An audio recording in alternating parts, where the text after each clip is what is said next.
जब जब विधानसभा का चुनाव होता है तब तब चुनाव के मुद्दे बदल जाते हैं, क्योंकि लोगों की आवश्यकता बदल जाती है। सरकार के कामकाज के वजह से वह मुद्दे रह नहीं जाते हैं लोगों के बीच। और यही वजह है कि अभी वर्ष 2025 का चुनाव नौकरी, पलायन और रोजगार के मुद्दे पर चुनाव लड़ा गया। देखिए, वर्ष 2005 में जब नीतीश सरकार सत्ता में आई थी और 2025 के बीच में यदि डाटा की बात की जाए तो सरकार के दावे यह हैं कि करीब 8 लाख बहाली बिहार सरकार ने वर्ष 2005 से वर्ष 2025 के बीच में किया है। वह चाहे वह शिक्षा विभाग में किया हो, गृह विभाग में किया हो या बाकी अन्य विभाग में। तो करीब 8 लाख नौकरियां 20 सालों में बिहार सरकार ने, यानी नीतीश कुमार ने 20 सालों में लोगों को दिया। अब दूसरी तरफ यदि बात की जाए बिहार से पलायन की, तो बिहार से पलायन एक बड़ा मुद्दा है, क्योंकि हर लोगों को रोजगार देना संभव नहीं है। अब नौकरी देना संभव नहीं है, लेकिन रोजगार के सृजन सरकार के हाथों में है। और सरकार यदि चाहे तो बिहार से जो पलायन होते हैं, बिहार से जो मजदूर गुजरात, दिल्ली, मुंबई, कोलकाता, चेन्नई, तमिलनाडु, केरल ऐसे इन जगहों पर जाते हैं, तो सरकार यदि चाह ले तो इस पर रोक लगाया जा सकता था। इसके लिए एक बड़ा रोड मैप तैयार करने की ज़रूरत थी, और वह अभी बिहार सरकार के पास था, क्योंकि बिहार में भी बीजेपी की सरकार है और केंद्र में भी बीजेपी की सरकार है। अगर ऐसे में दोनों अगर कदम से कदम मिला के इस पर अगर काम किया होता तो शायद स्थिति कुछ और होती और यह मुद्दे नहीं रहते। बहरहाल इस बार 2025 के विधानसभा चुनाव से पहले सबसे ज़्यादा कैंपेन जनसुराज के संस्थापक प्रशांत किशोर ने किया। सरकार ने कॉपी पेस्ट भी किया। बिजली फ्री कर दी गई, जो वृद्धावस्था पेंशन 400 रुपये था उसे बढ़ाकर 1200 रुपये कर दिया गया। पत्रकारों को पेंशन 6000 रुपये किया गया और 10,000 रुपये महिलाओं को रोजगार के लिए दिया गया। देखिए, एक कई चीज़ें हैं जो चुनाव के वक्त में सरकार ने किया, क्योंकि सरकार को भी कहीं ना कहीं ऐसा लग रहा था कि ऐसा ना हो कि हम सत्ता से दूर चले जाएं, क्योंकि लोग काफ़ी विमुख थे ही।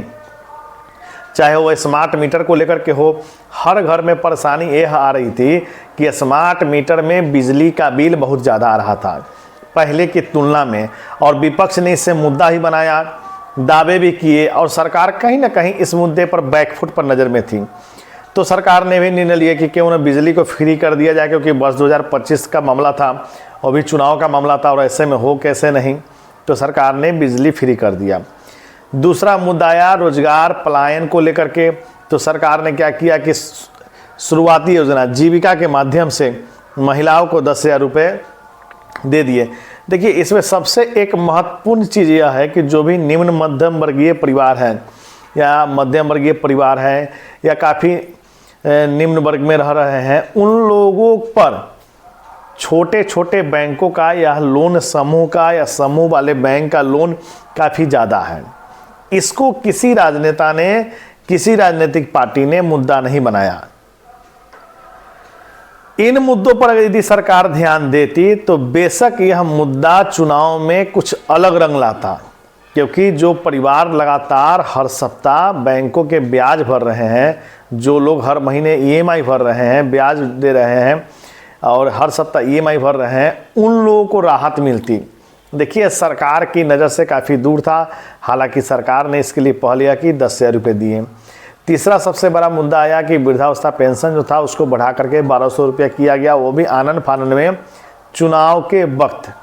चलिए ठीक है, ये भी सरकार की मंशा थी या नहीं थी, लेकिन चुनाव के समय परिस्थिति ऐसी बनी कि सरकार को लागू करना पड़ा। दूसरा सबसे अहम मुद्दा था कि आखिर बिहार में 8 लाख बहाली के बावजूद लगभग 4 लाख सीट खाली है। तो इन पदों पर बहाली अगर 4 लाख पर कर दिया जाए तो जो 6,000, 8,000, 10,000 की मजदूरी करने बाहर के राज्यों में जाते हैं, उन मजदूरों को 12 महीने काम कैसे मिले, इसके लिए सरकार को यहाँ छोटी छोटी इंडस्ट्री, फैक्ट्री लगाने की ज़रूरत थी। हालांकि सरकार का, नीतीश कुमार का एक वक्तव्य भी आया था कि यहाँ पर समुद्र नहीं है, इसलिए बड़ा प्लांट नहीं ले सकता, यहाँ पे एयरपोर्ट नहीं, बड़ा एयरपोर्ट नहीं है, बड़ा बंदरगाह नहीं है। तो जैसे ऐसी कई बातें आई जो टाल मटोल की बात थी। देखिए, इन बातों का इंडस्ट्री से कोई लेना देना नहीं होता है। पंजाब, हरियाणा, दिल्ली में ना तो समुद्र है और न बहुत बड़ी नदी है जिसको लेकर के वहाँ ट्रांसपोर्टेशन की सुविधा ऐसा किया जाए, लेकिन पंजाब और हरियाणा में, दिल्ली में बहुत सारी फैक्ट्रियाँ चल रही है और वहाँ बिहार के ही मजदूर काम कर रहे हैं। बात किया जाए यदि गुजरात की, तो अभी हाल ही में गुजरात में बुलेट ट्रेन चलाने के लिए सरकार योजना अमल कर रही है, इस पर काम भी कर रही है। काम शुरू काफ़ी पहले हो चुका था। बिहार में यह स्थिति थी कि बिहार में जो ट्रेनों से तस्वीरें निकल के आ रही थी वो सरकार के लिए बड़ा चुनौतीपूर्ण है। वर्ष 2014 में जब मोदी सरकार आई तो यह दावा किया गया कि अब ट्रेन में वेटिंग लिस्ट नहीं बनेंगे, जो वेटिंग लोग रहेंगे उनके लिए अलग से बोगी जोड़ दिया जाएगा या फिर नई ट्रेन की व्यवस्था की जाएगी। लेकिन 10 साल बीत चुके हैं, इस पर भी सरकार का कोई भी निर्णय, कोई भी एक्शन देखने को नहीं मिला है। हाँ, कुछ ट्रेनों के नाम जरूर बदल दिए गए हैं, जैसे राजधानी ट्रेन में नाम जोड़ दिया गया तेजस राजधानी ट्रेन। ट्रेन का टाइम आज से 10 साल पहले भी वही था, ट्रेन का जो खाना था 10 साल पहले भी वही था और ट्रेन की स्थिति भी वही थी। इस पर भी हम लोगों ने खबर चलाई थी तो बड़ी सरकार की किरकिरी हुई थी। दूसरी तरफ सबसे बड़ी चीज़ जो सामने आई लोगों के लिए कि वो 960 रुपये में गैस सिलेंडर मिलना।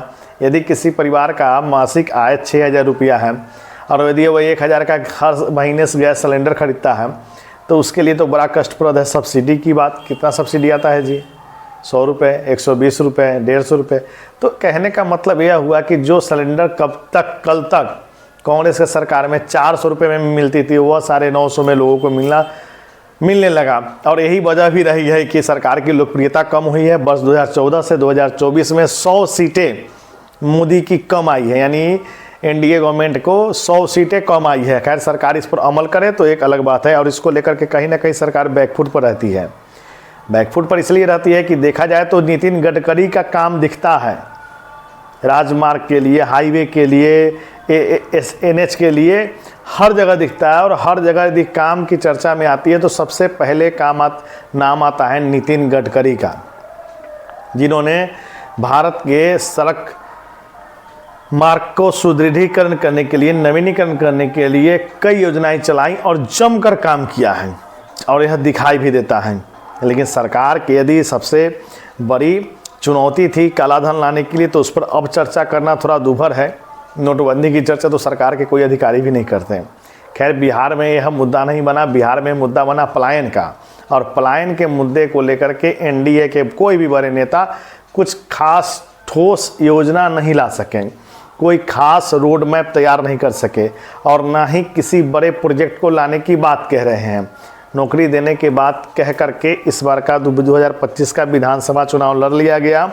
कई मुद्दे हैं जिन मुद्दों को हम आपके साथ लाएंगे, लेकिन हम भी इंतज़ार करेंगे 14 नवंबर का, जब 2025 का विधानसभा चुनाव का परिणाम आएगा।